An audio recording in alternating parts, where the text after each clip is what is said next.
Good afternoon, students. Today we will discuss about the interior of the earth. Okay, we live on the earth's surface, but we do not know what present inside our earth's surface. Okay, but there are some direct sources and indirect sources are there by which we can know that what present inside our earth's surface. So from these sources we we try to know about the interior of the earth sources.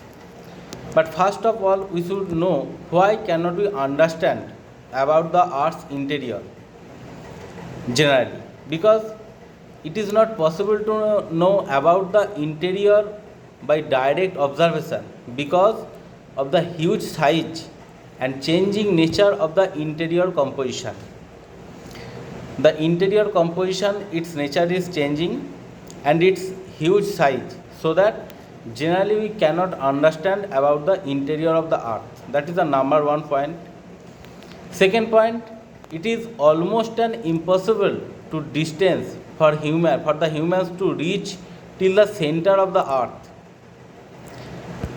because the earth's radius is 6370 kilometer. 6370 kilometer, that is the radius of the earth, so that generally we cannot know about that. And third, the rapid increase in temperature below the earth's surface is mainly responsible for setting a limit to direct observation inside the earth. When we go from surface to inside the earth, that time per 32 meter temperature increase 1 degree centigrade. So after reaching a certain distance, temperature will become very high, so that after a certain limit we cannot know about the earth's interior. From that time we should use other sources to know about the earth's interior. So generally we can divide it into two parts. One is the direct sources and another is the indirect sources. Direct sources are rock from the mining area, and second is the volcanic eruption.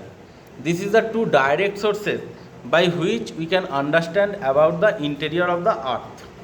Okay, and some indirect sources also are there. That indirect sources are by analyzing the rate of change of temperature and pressure from the surface towards interior.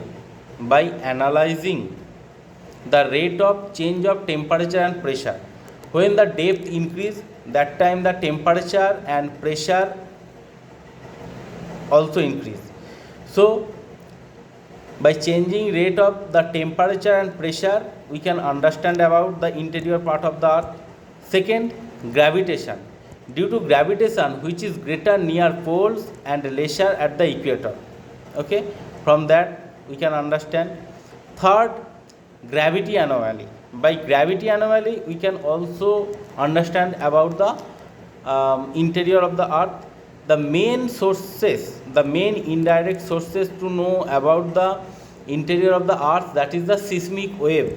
What is seismic wave? When the earthquakes form, generally we know that always the focus of the earthquake is situated below the surface, and from the focus of the earthquake it originates three types of magnetic wave, wave. One is the P wave, S wave and L wave. By using these three waves, we can understand about the interior of the earth. Okay, generally three types of waves are there: primary wave, secondary wave and L wave. Okay, so from the source of the by using the earthquake wave, we know generally there are three layers inside the earth's surface. One is the crust, second layer is the mantle, and third layer is the core. First crust, mantle and core. Generally earth's surface, it includes in the crust, or its another name is the lithosphere. Okay, generally crust is divided into two parts. or the lithosphere is divided into two parts. One is the Sial and another is the Sima. We will discuss about the first I will discuss about the crust, then I will discuss about the Sial and Sima. What is crust? It is the outermost solid part of the earth. Outermost solid part of the earth, normally about 8 to 40 kilometer thick. Okay. So crust is the outermost solid part and its thickness 8 to 40 kilometer. Okay. Second point, that is it is brittle in nature. Crust is the brittle in nature. Number 3, the thickness of the crust under the oceanic and continental areas are different. Crust, it is divided into two parts, that is oceanic crust and continental crust. Okay, and its thickness is different. Oceanic crust is thinner, about 5 kilometers, but continental crust is 30 kilometer. Continental crust is near about 30 kilometer its thickness. Okay. Oceanic crust, generally it is called the Sima. Why it is called Sima? Oceanic crust mainly composed by the silicon and magnesium. So if we take two first letter of silicon and magnesium, that time it forms the Sima. That's why the oceanic crust is called Sima, and generally it is made by the basalt rock. Generally the oceanic crust made by the basalt rock, and continental crust it is called Sial. Why? Because in the continental crust generally two types of mineral presents. One is the silicon and another is the aluminium. If we take first two letters of silicon and aluminium, that time it forms the Sial. So the continental crust, another name is called the Sial, and generally it is formed by the granite rock. Okay. Generally it is believed that according to the Wegener, the Sial is floated on the Sima. Okay. Next point about the crust. The mean density of the materials of the crust is 3 gram per semi-cube. The mean density of the materials in the crust is 3 gram per semi-cube. But there is some discontinuity between the layer crust or the lithosphere and mantle. There is a discontinuity between the Sial and Sima. Okay. The discontinuity between the Sial and Sima, that is called the Conrad discontinuity.